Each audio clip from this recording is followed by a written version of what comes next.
ビートメーカー音楽プロデューサーのアゴです。今日はちょっと久しぶりになっちゃったんですけど、楽曲解説会ということで、マヤフィーチャリングロバートロマンティサイズっていう楽曲があるんですけど、この曲僕めちゃめちゃ気に入ってまして、2人ともすごく好きなアーティストだったんで、今回このコラボ実現してめちゃくちゃ嬉しいんですけど、カテゴリーで言うとシンセポップ、インディーポップ、ちょっとこうシティポップ的な要素も入ってるかなと思うんですけど、そういう音作りをめちゃくちゃこだわり抜いて作ったので、あんまりこういうタイプの楽曲の解説ってないと思うので、すごく参考になると思います。エイブルトンライブのプロジェクト全部事細かに見てもらいながら、こういう風にやったらこの音を作れますよっていうのをぜひ参考にしていただけたらと思います。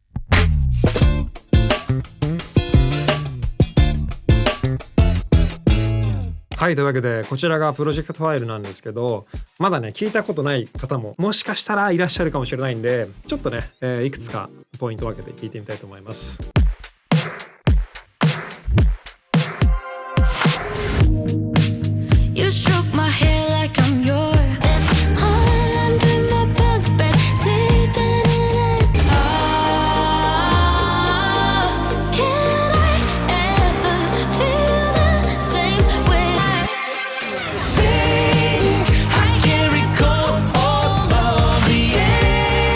いやこれ名曲でしょ。いい曲すぎるでしょ。どうですか？自画自賛です。これは最近はドラムから説明することが多かったんで、逆にちょっと上物から説明していこうかな。じゃあ頭から出てくるもの、イントロの一番最初にちょっとリバースっぽくなってるやつからいこうかな。はい、これですね。これがさっき出てきたワーンってやつです。ちょっと変なことしてますね。何をやってるかっていうと、こんな感じの普通のシンセにトランスポジションですね。ピッチを後でこう落としてます。こんな感じでって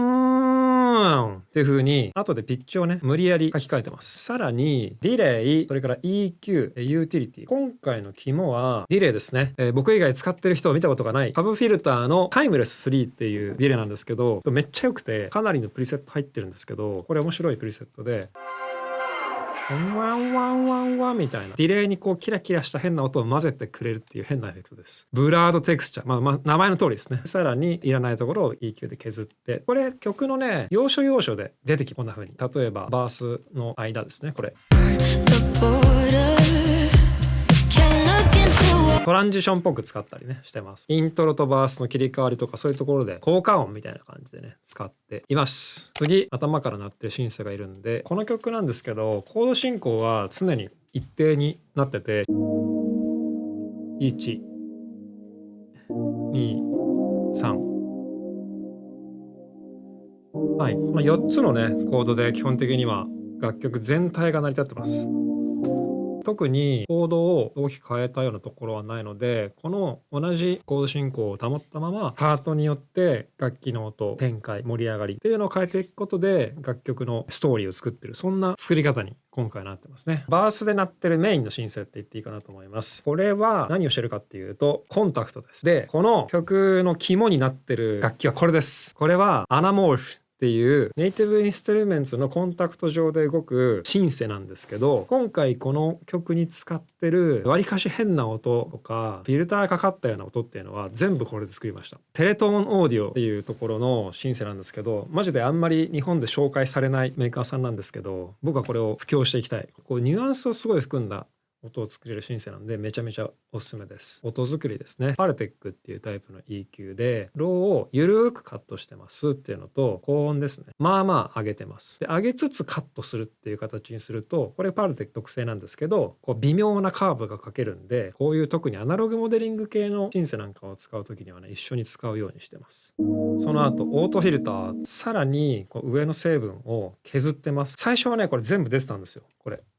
こんぐらい出てました最初はね。これねまやちゃんに指摘してもらって歌の美味しいとこと結構喧嘩するんで、これちょっと削っちゃおうということでがっつり上をね押さえてます。こんな感じで。でないとこういう感じですね。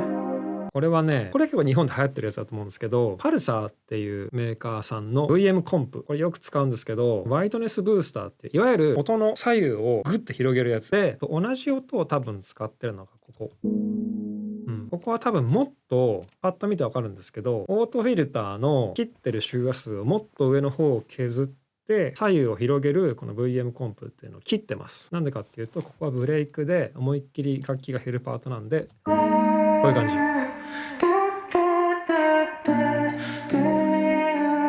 ここは派手になってもしょうがないんでこういう風にがっつり削ってます。最後同じ音を使ってるんだけどここもちょっと音変えてます。最後のサビですね。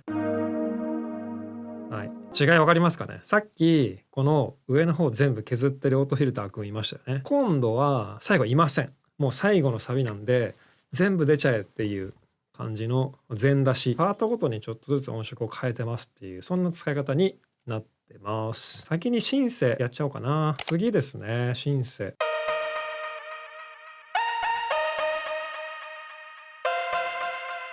はい、もう変な音ですよね。中身見てみましょう。これなんですよ。これもねプリセットをベースに作ってます。なんて読むんだこれ。アングスティです。はい。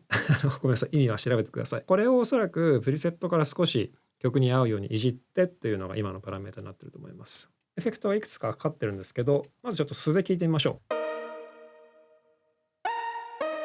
非常にシンプルですね。でこれにEQ、サチュレーション、あとディレイかけてるっていう感じですね。EQ は、これもうやってますね。攻めの EQ ですね。これはもう削るとこ全削りの欲しいとこつきまくり。で、サチュレーターはこれやってますね。8dB、サチュレーション 8dB なかなか攻めてます。サチュレーションとね、こう多分リミッター代わりに使ってますね。で、最後、ディレイですね。これかなりかけてますね。50% なんで、もうこのディレイの音を含めた楽器になってますね。ここは次はこの曲のミソきました。ミソ1、このプリフックの部分ですねの徐々に盛り上がっていくシンセ。見てもらうと分かるんですけどオートメーションでボリュームをこんな風に書いてます。見えるかな。サビに近づくにつれてこの16部のアルペジオが音量が上がっていくっていうそんな書き方ですね。これ最後ね音量下がってるんですよ。サビだったら最後まで盛り上げろって感じじゃないですか。で下がってる理由があって実は最後だけ上がってくる人がもう一人いるんですね。ここにこれ一緒に聞いてみます。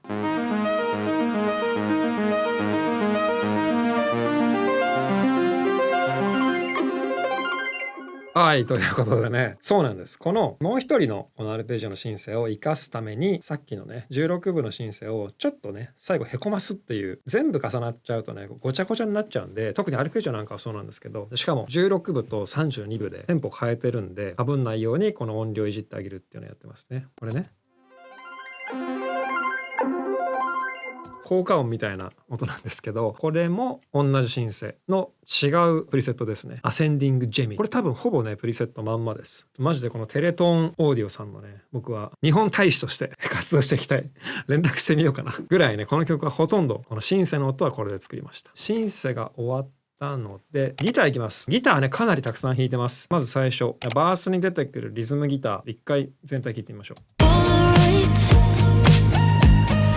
でソロにするとこんな感じ。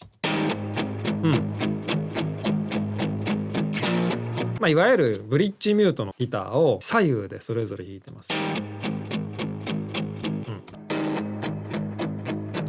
左右それぞれで弾き直してますね。これ何の音色を使ってるのかっていうと左右でねちょっとずつ変えてます。同じにしちゃうと混ざりすぎてこう左右感がね薄くなるっていうかまず素の音聞いてみましょうか。ちょっと歪んだ音なんですけど僕もともともうオーディオインターフェースに直撮りしちゃうんでしかもこれギターのタイプで言うとねムスタングです。ムスタングの割とこうペリッとしたね音なので生の音はこんな感じ。もうペリペリです。ブリッジミュートの和音をねちょっと若干の癖を出しながら弾いてますね。こことかね。これに対して僕の大好きなアンプシミュレーターのマティアス・アサトさんのねこれはシグネチャーのやつですね。ニューラル DSP っていうギタリストの人みんな多分好きなプラグインだったりとかハードウェア出してるメーカーさんのやつです。さっきねペリペリだった音ここまで、化けますね。EQ これは下を削ってあと上も削ってます。この曲はシャキシャキしたくなかったので上を削ってるパターン多いです。あとはリミッター両脇に壁みたいにギターを置きたかったんでリミットがっつりして押さえてますね。で右で見ると別のプリセットを使って左右で少し差が出るようにしていますね。もう一回聞いてみますか。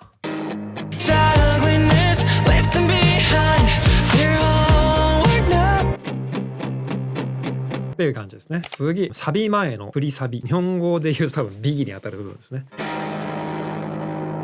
こんな感じ。シンプルですね。これは多分パワーコード一発で1本で弾いてるギターになるんですけど、ここは後でねドラムの方で出てくるんですけど、むちゃくちゃぶっといベースと一緒にベースが低すぎるがゆえに高音を補ってあげようと思って入れてるギターだったはずです。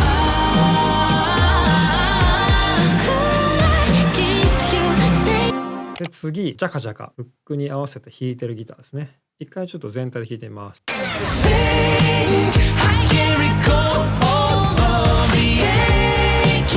でソロにして聴いてみると、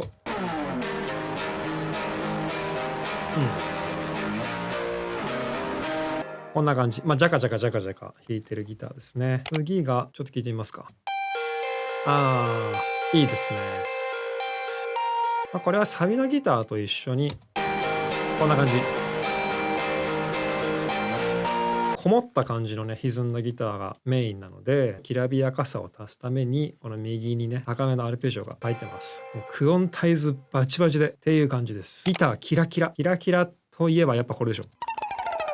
はい、J-POP 御用達のあれです。一度は聞いたことある音ですね。次もギター。これは結構ミソですね。ミソ2。全部ミソだけど、これはなかなかよくできたなっていう。はい。ちょっと一回全体聞いてみようかな。ち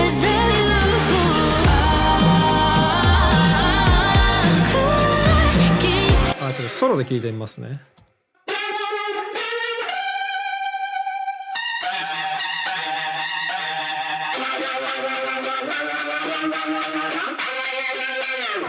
っていう感じのもうめっちゃ気持ち悪い音なんですけど、エフェクト一回切ると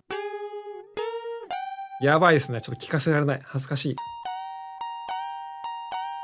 ギタリストの方はね多分想像つくと思うんですけど、チョーキングをずっとしながらチョーキングで複数弦を組み合わせながら弾いてるっていう、そういう演奏の仕方をして思いっきりエフェクトをかける。結構他の曲でもね僕この音使ってるんですけど、一応レシピ的には難しいです。いろいろやってます。ただ大体の音作りっていうのはプリセットで実は完結してます。さっきと違うアンプシミュレーター、ポジティブグリッドバイアス FX2、それのプリセットの1個メインにしてます。多分ほぼねプリセット通りサチュレーターで歪ます。みんな大好きな RC20 ですね。 UAD のブリゲードコーラス EQ やってますね。これはねディレイですね。あんまりみんな使っていないディレイ、ベイビーオーディオさんっていうところのカムバックキット、ギターにかけるとねいいディレイなんでおすすめですね。バルハラルーム、ちょっとこの部屋鳴りを追加したかったのかな。この音は結構いろんな箇所に入れてます。さっきのこのプリフックもそうだし、サビの転換的にも使ってますね。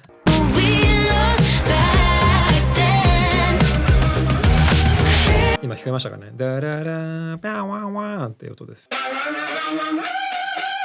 オクターブ奏法とチョーキングをね組み合わせてエフェクトありきでこう弾くとこの音になるなっていうのを熟知してるんで、アクセント的にっていうギターですね。もう口が乾いてきた。もう普段ねスタジオに基本こもりっぱなしなんであんま喋んないんですよ。だからどんどん喋ってるともう喉が疲れてきたし、多分最後の方ねカスカスに声になってると思います。負けずにやっていきましょう。で次のこれもギターですね。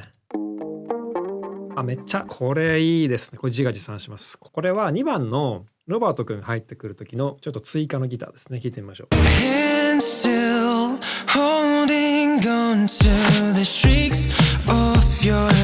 ちょっとこうミュートしたアルペジオみたいな、アルペジオもそうなんですけどポンポンみたいな弦の動きとかもねすごくいいニュアンス出せたかなと思ってます。こういうのね。これはねしんちゃんに教えてもらった秘密兵器があるんですよ。見えるか。これミュートヌードルってアーニーボールが出してるミュートヌードルっていうのがあって、これ3本入りなんですけど、ゴムみたいなやつをこのブリッジにくっつけられるんですね。そうするとギターのミュート、これ右手でやんなきゃいけないんですけど、やんなくても全部いい感じのブリッジミュートになるっていう、これで弾きました。これはねコリー・ウォングさんシグネチャーのモデルですね。みんな大好き RC20、これもちょっと揺らして歪ませてだけしか使ってないですね。フィードバック多めのディレイを。でこっちはさっきのミュートヌードルを外して普通に弾いてるっていう感じ。なんでかっていうと、ここでバースが盛り上がっていくからですね。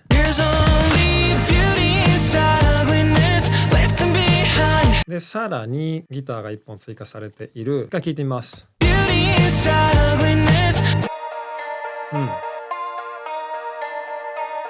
ちょっとこう盛り上がる箇所で1本新しいアルペジオを追加してるっていう感じですね。次が高めの弦で鳴らしているブリッジミュートですね。一回聴いてみます。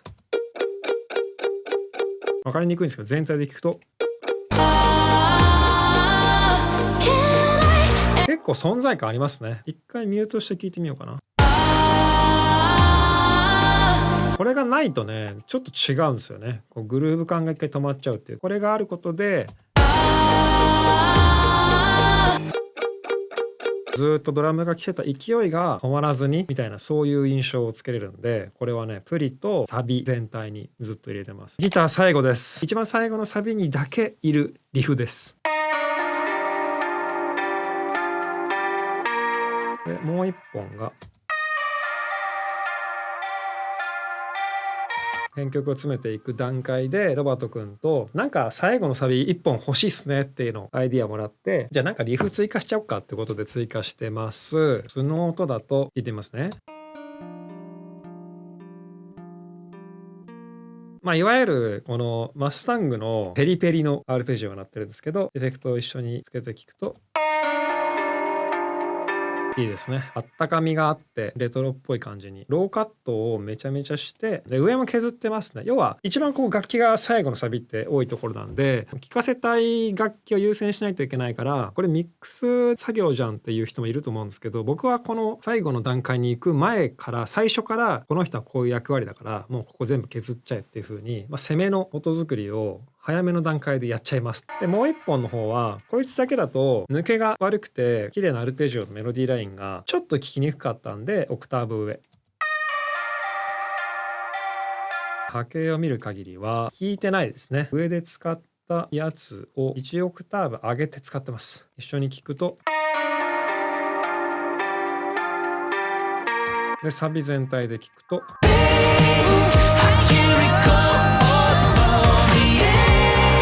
ていう感じ。意外とねこの最後のサビに置ける役割は大きいですね。さあ次、これはね、これ高音の音なのかちょっと自分でもよくわかんないんだけど、 FX ですね。盛り上げ FX。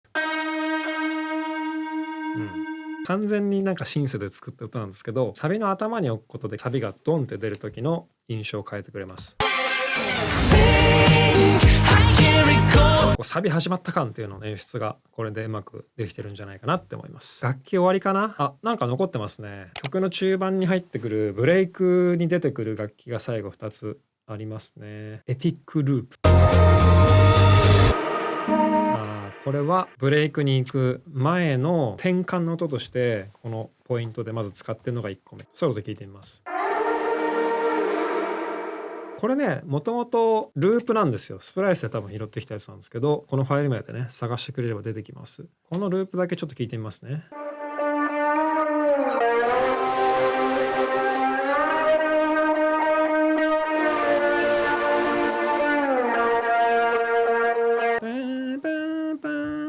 っていうループにいろんな音がちょっと混ざってて、すごいかっこいいなと思ったんでここは使ってます。このブレイクの盛り上がるパート、いくつかね楽器を徐々に足していくっていうやり方をしてて、一回まずこれ聞いてみますね。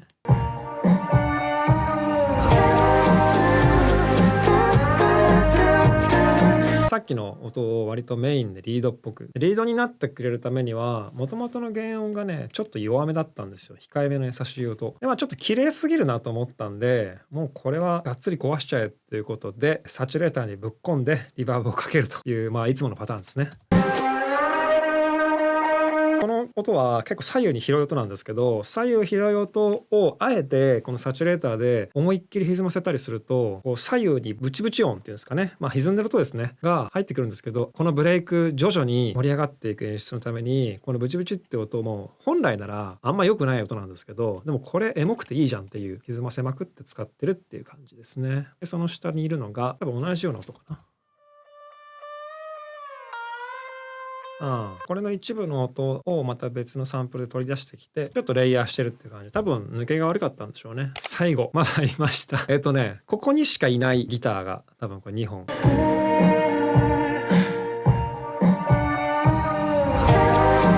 リードが入ってくる前に、これはギターで弾いて作ってますね。一回これ素の音を聞いてみます。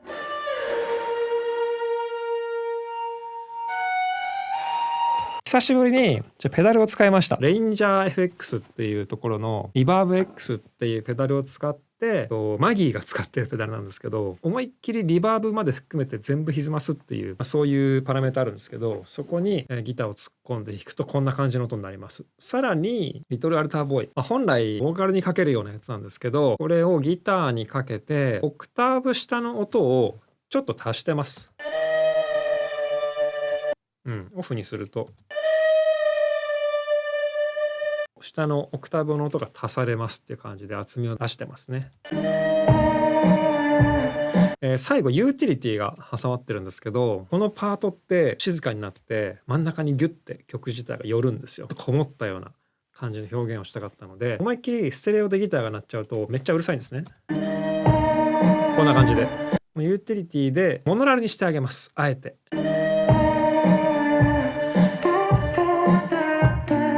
ギターがこうワッてやったやつがギュッてなりましたよね、真ん中に。っていうのであえてここは絞って鳴らしてる。でこの下はなんだ、さらに下ですね。ギターで同じ波形を使ってやるっていうパターンって意外と効果的で、これしんちゃんとかもよくやってるんですけど、同じ波形を使ってオクターブ1個上げてやる、で抜けを良くするっていうパターンだったりとか、逆に同じ波形を使って1オクターブ下げて厚みを出すみたいなやり方、これすごくよく使うんでぜひ覚えておいてください。はい、やっと楽器終わった。ちょっと休憩していい？ごめんね。やばい。口がもうパサパサだし、普段ね、こんなに口の筋肉を使わないから、喉の手前のとこ痛くなってきた。やばいね。どんだけ喋ってないんだろう、普段。やだわ。ちょっと一回休憩します。戻ってきました。ご飯も食べて元気いっぱいです。早速ね、さっきまでで楽器を全部見ていったんで、リズム隊ですね。面白いことやってます。早速見ていこうと思います。見てわかると思うんですけど、ドラムのバスがね、いっぱいあります。で、メインのドラムのバスはこれです。リズム、ドラムとあと低音のシンセをここに入れてます。それと分けてリアルベース、エレキベースで弾いたもの、シンバルだけ外出しになってます。これちょっと理由があるんで後でお話しするんですけど、このメインのリズムのこのバスから見ていこうと思います。基本的にここはシンセベースとそれ以外にドラムが全部入ってます。ドラムだからエフェクトも一部ね入ってます。でイントロからちょっと面白いことをしてるので見ていきます。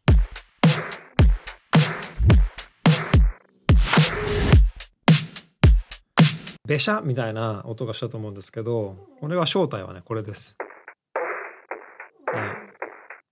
非常に僕がよくやるやつなんですけど、いわゆる歪ませて潰しまくって削るっていう、まずサチュレーションです。イントロのビート全体をまずリサンプリングしちゃいますね。ここに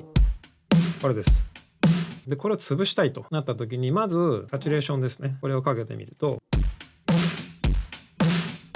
こんな感じでこうベチャってもう潰れまくってるのが分かります。このまま出しちゃうと普通のドラムとあんまり混ざらずにちょっとボコボコする感じになっちゃうので、いらない周波数を思いっきり削る。グッドヘルツでいいのかな。僕の大好きなプラグインメーカーです。このロッシーっていう大きくやってることはフィルターを使ってこの 394Hz から 2.16kHz までしか鳴らしませんよっていう、かつちょっと空間を出してます。一定の音量より小さくなったらブチブチ切りますというエフェクトがここにあって、切っていく時に普通のゲートみたいにスパッと切れたりとかスッてなくなるんじゃなくて、なんかこう電波が切れるみたいな、こういう感じ、ちょっとこう壊れたみたいな。でこの音を普通のドラムに混ぜて鳴らすことでこんな感じ。次このメインのねじゃあドラムを見ていくんですけど、シンセポップでちょっとあったかみのある感じを出したいってなった時に、僕らが手に入るいろんなサンプルだったりとかこういうループとかって結構音綺麗なんですよね。質感を出すにはどうしようかなって思った時に、ドラム全体をまるっとちょっとエフェクトかけてあったかい音にしちゃえっていうのが、これです。このドラムの質感を作るためにアベラント DSP っていうところのスケッチカセット2っていうのを使ってます。ちょっとビフォーアフター聞いてみましょう。これがアフターです。でこれがないと、わかりますかね？だいぶ違いますね。一気にハイハットとかスネアの上のシャーとかファーっていう上のこうキラキラした部分がまるっと削れて、すごく重心が低くなったのわかりますかね？あえてちょっと音を汚して、これがね今回のドラムの肝ですね。このシンバルを分けてるんですけど、ここにこうやってね、こんな感じでシンバルが分かれてるんだけど、こう上をまるっとね削るっていう処理をした時に、あまりにもシンバルが聞こえなくなっちゃったので、シンバルに関しては分けて上を削る処理をして別で鳴らしてるというね、ドラムの音作り自体をチャレンジングなことを若干しています。細かく見ていくとキックですね。これはもうシンプルなキックです。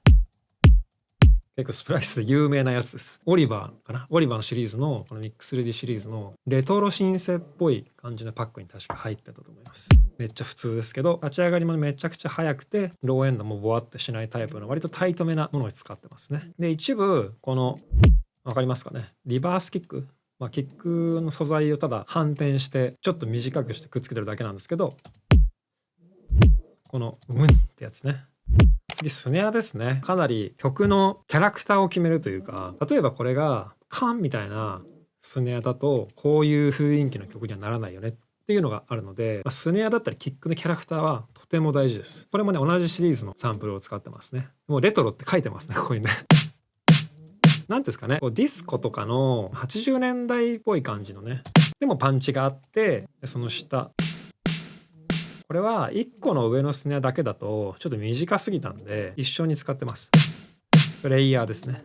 でレイヤーすると立ち上がりのとこでアタックが出過ぎて音圧取れなくなっちゃうんで、鉄板の御用達スタンダードクリッパーですね、ここに入れて、わかりますかね、こう上を叩く。反対だとこのぐらいのアタックなんですけど、これ両方鳴らすとアタックがこんぐらいね出ちゃうので、これが後々ミックスの時に面倒なので先に潰しちゃう。これでもやりすぎるとパンっていうアタック感なくなってきちゃうので要注意ですね。あとはこれほんと細かいんですけど、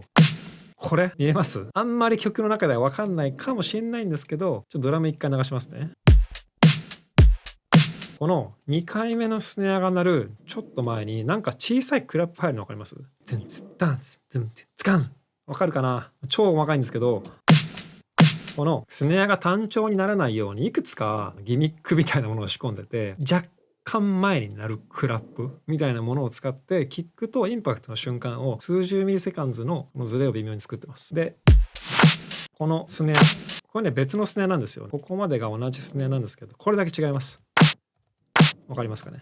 ほら、似てるけど違う、似てるけど、これなんで変えてんのっていうと、最後の一連のスネアの最後に当たるんですけど、ちょっと変化をつけたいと。でここにスネアのリバースですね、シュパーみたいな、本当にね上トークなんですけど、で同じスネアを使ってたんですけど、どうもね違いが出なくて、4つ目は違うんだぜっていうのを出すためにそもそもサンプル変えちゃえ、かつこのリバースを使って違いを出してる。サビはねいろんな音が入ってます。ハイハットとかパーカッション、こうかな。ハイハットはですね、これなんかもっと簡単に作れるやり方あるんだろうけど、いつもはねハイハットだけはミディ使うこと多いんですけど、オーディオバリですね、まさかのね効率が悪い非常にやり方をしてるんで、真似してほしいかっていうとちょっと微妙なところですけど、どうなってるかっていうとこういう感じです。頭のアクセントで別のハイハットを使いつつ、この裏別のハイハットのループをこれ刻んで置いてますね。で1拍目これ多分ハットのサンプルじゃないんですよね。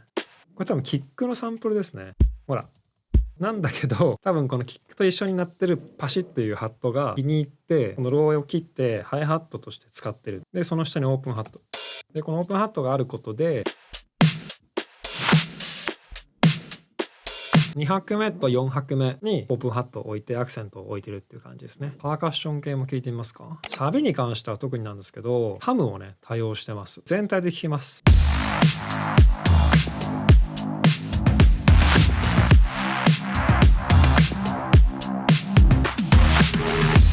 こんな感じで、この短いパートの中で今かなりタム出てきたの分かりますかね。頭だったりとか、トゥトゥトゥントゥカトゥットゥンタンみたいな、これがないとね意外と地味になっちゃうんですよ、サビとして。これがあることでこうどんどん前進していく感じ、トゥカトゥットゥンタンっていうワンバーの切り替えのところで謎のリバース。これなんでか分かんないけど、これを入れたらちょっと気持ちよかったなっていう。あとここに謎のパーカッション、ここから変わるぜみたいな匂いをこれ出してるんでしょうね。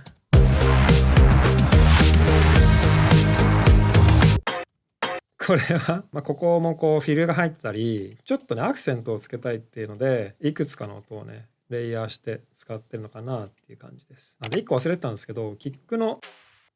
わかるかな、キックの余韻みたいなのためだけに入れてます。これキックですね。超ドライの短いキックじゃないですか。なんだけど今回の曲はシンセポップでちょっと空間も出したいよねと。こんな感じでこのキックのリバーブっていうのをやりたいんだけど、このままキックにリバーブかけるとちょっとにじむんですよね、輪郭が。で僕はあんまりキックにそのまま空間エフェクトをかけるのは全然好きじゃないので、なんかテクスチャーになりそうなものをこうレイヤーしてそいつにリバーブかけるみたいな工夫をして空間を出してるって感じです。次、シンセベースで、これとは別に生ベースが上にいるんで、これ後で見ていきます。先にちょっとこのシンセベースの方を見ていきます。これがね今回のプロジェクトのミソ3、さっき2まで言ったよね確か。 OK、 わかりますかね。どっかで聞いたことある音なんですけど、これはストレンジャーシングスのオープニングみたいな音です。レトロシンセって言われる類のねものですね。でこれ中身なんですけど、セラムの普通のプリセットです。スプライスで探したら出てきます。でこのマクロをグリグリやったりとかできたのがこれなんですけど、これをさらに本当はもっと低音ゴリゴリに出てます。一回 EQ 消しますね。わかりますかね。このビヤーンっていうニュアンスだけ欲しいんで150ぐらいからですねがっつり下げてます。この曲はずっとキックが基本は4つ打ちで鳴ってますっていう状態なので、それに合わせてベースをダッキングする。これプロシー3ですね。なんで4つ打ちに合わせてこんな風にベースがへこむみたいな動きをさせてます。それ以外のベースでいくとこのプリですね。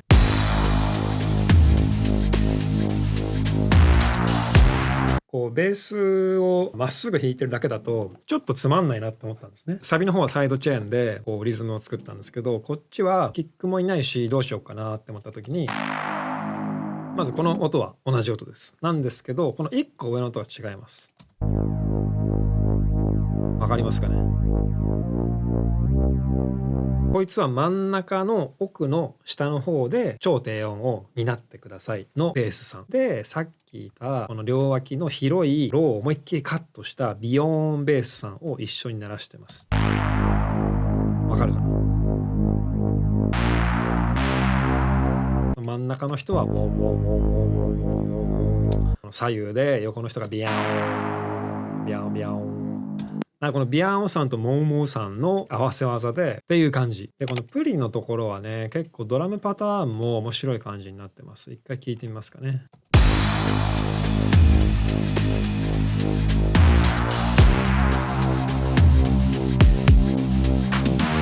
ハットのパターンもねちょっと変えてます。こうアクセントが裏に来るようにワンツースリーフォーっていうね。でそれに加えてあんまこれ僕使わないんですけど、なんですかね、ブラシスネアをジャラジャラっていうのおかしいんですけど、ブラシの音をね加えてタムとかフィルを使ってこう広い感じ、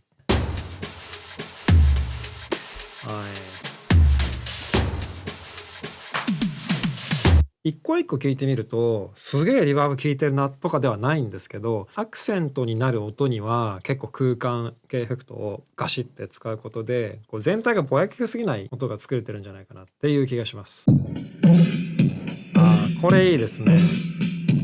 盛り上がっていくにつれてドラムループを追加したかったんですけど、これを徐々に聞こえてくるようにしたいと思ったので、さっきと同じですね。デキャピテーターで歪ませたやつをもう一度フィルターさん、壊れたっぽく聞こえるフィルターさん、このフィルターがだんだん開くようになってますね。こんな感じ。ちょっとずつねこうサビに近づくにつれてこいつが開いていくイメージですね。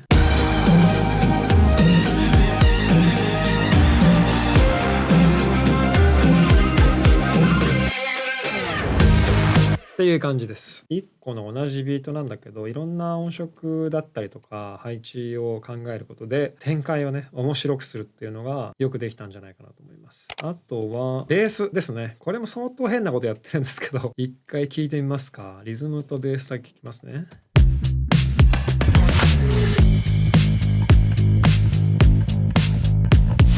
はい、まずイントロ終わってバース入るところは、ここはねちょっとミュートしたベースを弾いてます。ちょっと短いズンズンが欲しかったので、こう無駄になる余韻とかは一切なくしたくて、ここはもう完全に右手でブリッジミュートしながら、このバースが後半に入ってからはちょっとまた音が変わっていて、一回ドラムと一緒に弾きます。普通の太いベースをここでは鳴らしたいなと思ったんですけど、このさっきうまく出せていたこのズンズン感、ちょっとねこっちは盛り上げようと思ってアンプのね入力もちょっと上げた結果、歪んじゃった結果、さっきのねめっちゃいい感じのボンボンボンボンボンっていう感じが若干薄くなっちゃったので、めんどくさいんですけど、この波形自体をじゃあそのボンボンっていう、最初の立ち上がりが鋭くてすぐ下がるっていう波形をもう書いちゃえばいいじゃんと。わかりますかね。同じ波形なんですけど、こう後ろが削れてますよね。こうすることでミュートしてる時のいい感じのリズム感っていうのを損なわずにうまくできたかなって思います。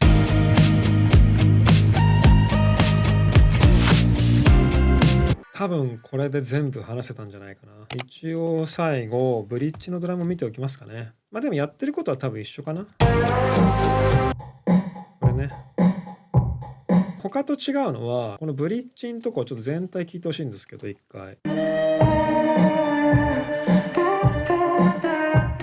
ここだけ部屋で鳴ってますみたいな、こう広いわーっていう空間とかホールみたいな感じじゃなくて、自分の部屋みたいな感じの鳴り方をしたかったんですよ。ここで使ってるのがこのドラムの空間をちょっと変えちゃおうってことで、多分普通に鳴らすと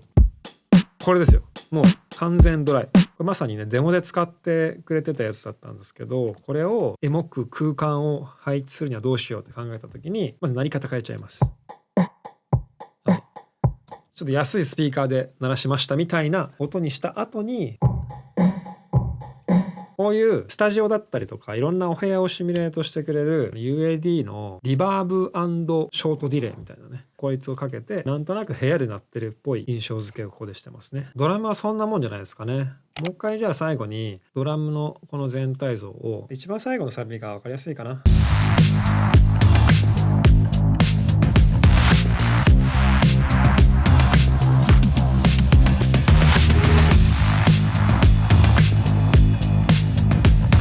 結構ねタイトめなドラムなんですよ実は。なんだけどこのビア音シンセがいることによってちょっとこう広がり感だったりとか、こううねる感じ、パッとパッドで割るんじゃなくて、こうワンワンワンワンちょっとした浮遊感みたいなものが多分これ出てんじゃないかなっていう感じがしますね。ボーカルですね。今回は本当にね撮ってて超楽しかったんですけど、2人とも半端なく歌うまくて、もうめちゃくちゃ声とか歌い方含めてすごい歌が好きですっていう2人のねボーカルなんですけど、またねちょっと休憩を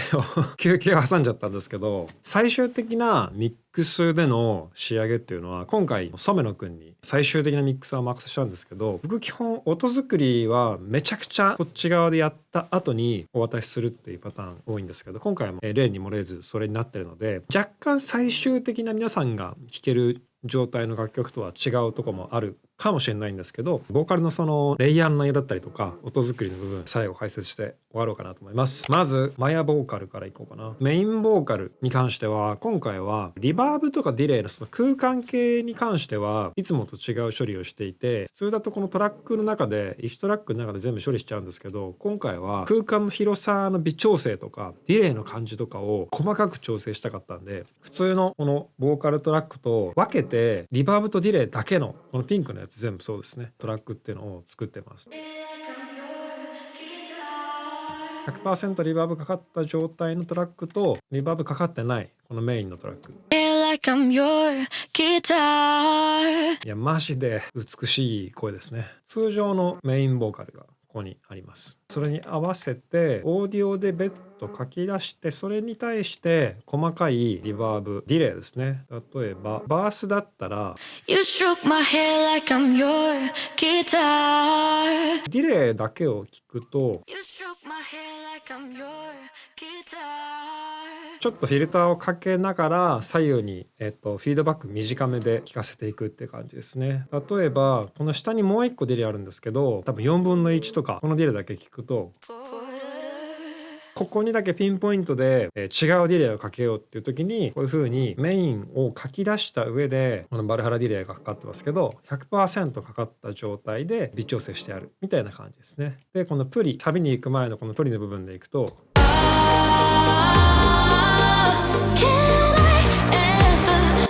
ここはめちゃくちゃ空間を大事にしたいとこなので、別のまたリバーブをかけてます。かなりデケ長め、上下を切ったような周波数でまとめてあるリバーブとディレイ2つ、ディレイ2つですね。じゃあ聞いてみましょう。これが多分ね、短いディレイで少しルームっぽいやつ。こっちはもうちょっと長い、さっきのと同じやつですね。今ちょっと空間の話を先にしちゃったんですけど、この曲はかなり、ハーモニーのレイヤーがすごく綺麗になっていて勉強になると思うので、バースの、はい、ここにちょっと追っかけが出てきましたね。メインの「はーい」っていうピッチのやつが1本と、あとは、上のハモリが2本。変わったディレイをかけてますね。でこの変わったディレイって言っても、このバルハラディレイのこのモジュレーションが効いてるおかげでちょっとこうグニャってなりながら消えていくみたいな、フリの効いてほしいんですけど、むちゃくちゃいっぱいレイヤーがあるんだけど、しっかり整理されてる。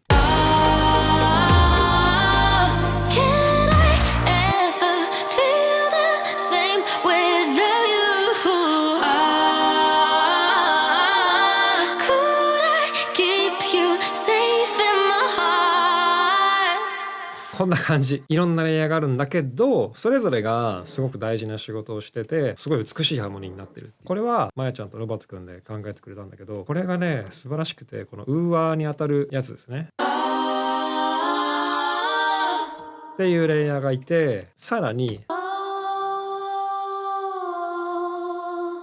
ちょっとこういう違うラインを動いていくっていう、このウーワーをまた言います。でさらにこれはもう下のレイヤーです。これもちょっと動き違います。もうずっと同じピッチであーっていう、そこにステイしてる役割のやつで、ここのレイヤーだけでむちゃくちゃ実はたくさんボーカルが、絡んでいるという感じですね。で、メインボーカルの方は最終的にミックスエンジニアの染野君お願いをしてるんですけど、じゃあこういうレイヤーの処理どういう風にしてるかっていうのをちょっとだけ見せていきたいと思います。はいですよっていうやつ、これ2本取って左右に広げてます。で高い、一番ハーモニーの中で高い音とかは割とこの5050とか、5050は結構極端な例なんですけど、5050で左右に振っちゃってここに置くっていうか、一番こう左右の後ろに置いてこっから鳴ってるみたいなイメージで作ることが結構多いですね。だいたいやってることは一般的な内容ですね。ゲートでノイズ切ってコンプレッサーでまとめて、でここは今チャンネルストリップを使ってますね。よくある SSL のあるあるの、これプリセットをしかもね使ってますね。バッキングボックスエアというこの SSL の純正のプラグインあるんですけど、これので最後、リバーブですね。ちょっと長めのリバーブを濃いめにかけてます。で他のライヤーも大体同じ処理なんですけど、こう配置だったりとか聞かせたい周波数ごとでちょっとずつ変えてますっていう感じ。これだって結構この上のさっきのと比べて上の方の帯域はもはや切っちゃって、全部が綺麗に出てる必要なくて、ある程度必要なところ以外はもうバッサリ思い切って切っちゃう。特にこういうレイヤーがすごく多い箇所っていうのは特にそうなんですけど、全部が全部綺麗に出てる必要っていうのは実はなくて、全部一緒に聞くとめちゃくちゃ綺麗なんですけど、単体で聞くとこんな削っちゃってんのねみたいなのはよくやります。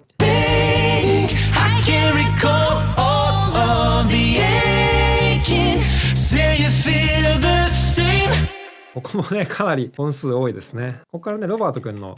ボーカルが入ってくるんですけど、このメインボーカルに対してさっきと同じようなリバーブとディレイを別トラックでの処理っていうのをやってます。それに加えてダブル、ユニゾンって言ったりしますね。これがダブルで両脇に置いてます。50、50でもう左右に振っちゃってここに置いてます。そうすることでこうサビに入った瞬間にバンって、特にユニゾンでしっかり聞こえてるボーカルが左右に広がってるっていう形なんで、結構サビ感が出やすいっていうのはありますね。でハモリ系っていうのを段階的に、例えばメインのメロディーよりもちょっと下のミドルっていう感じのものですかね。でこれに関しては配置をさっきダブルが一番両脇にあったと思うんですけど、この辺35、35で振ってます。でもう一個のハモリがあって、もうちょっとこうおとなしいさらに下のレイヤーですね、ちょっと真ん中に寄ってます。若干ずれちゃってますけど20ぐらい、左右20ぐらいに、なのでイメージはメインボーカルがこういて、ダブルがここにいて、ハモリがこの辺にいるみたいな。わかるかなわかりにくいかな、すいません。多分この画面ちっちゃいんで見にくいと思うんですけど、そういう感じでこううまくボーカルを配置していくっていうのは、こう大きい空間見せたいぞっていう時にすごくよくやるやり方ですね。いろんなやり方がこれあると思うんで、もちろんこれ見た人がそれは音響的に間違ってますみたいなのもあるかもしれないんですけど、これあくまで僕のやり方なんで、いろんなね人のやつをぜひ見てください。で最後このブリッジの箇所ですかね、この辺りも若干の処理を変えてるので最後見ていきたいと思います。ここなんですけど、まずボーカルのデータ自体そもそもドライのものではなくて、こうフォルマントをね暗くしてるというか、ロバート君がもともと僕に送ってくれた状態ですでにこれだったんで、それに加えてエフェクトオンにして聞くとこんな感じで、ミソとしてはこの部屋っぽいなりルームリバーブ使ってます。結構な分量でかけてるんですけど、そもそもデケイタイムが短めでやってるので、ちょっと広い部屋みたいな感じ分かりますかね。プラスここにディレイですね、皆さんおなじみの。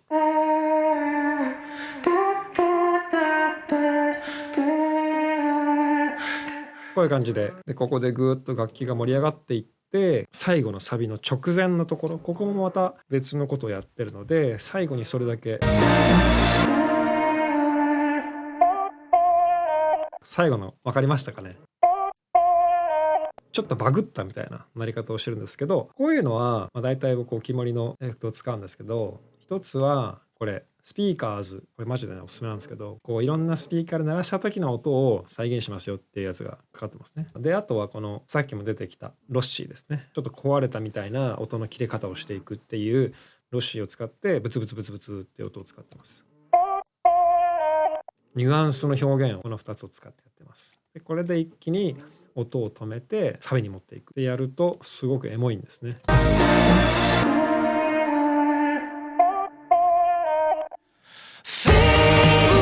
という感じでね、部屋でスッてすごくちょっとこう内向きに口ずさんでたものから一気にこう広い場所にバーンっていうのをこれで落差をつけることでうまく表現できたのかなと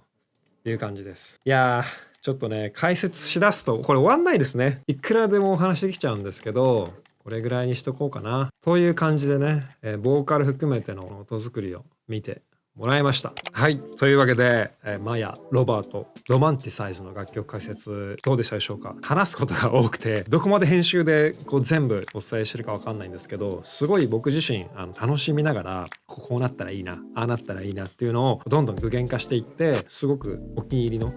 楽曲ができたので、皆さんにそれが伝わればいいなと思ってます。で何らか、こういう曲作りたいけど音作りわかんないなっていう人の参考になればすごく嬉しいなと思います。この曲に限らず僕いろんなことをね今日織り交ぜながら説明したんですけど、それぞれもっと深掘りをしたりするそういうチュートリアルを撮っていこうと思うので、なんか質問だったりとかある方はぜひコメント欄でお待ちしてます。で、今日楽曲解説した、マヤさん、そしてロバート、ロマンティサイズという曲なんですけど、これは引き続きミュージックビデオも見てほしいし、そして2人の他の楽曲素晴らしいものばっかりあります。でもうリリースもですね目まぐるしくガンガン新しい曲出ていて、全部ですね素晴らしい曲だし、僕の周りのプロデューサーが関わっていたりとか、そういう楽しみも非常にあるので、ぜひ、引き続きチェックしてください。概要欄に全部貼ってあります。ということで、今日はこんなところで終わりたいと思います。高評価、チャンネル登録、ベルボタンぜひ忘れずにお願いします。では次の動画でまたお会いしましょう。さようなら。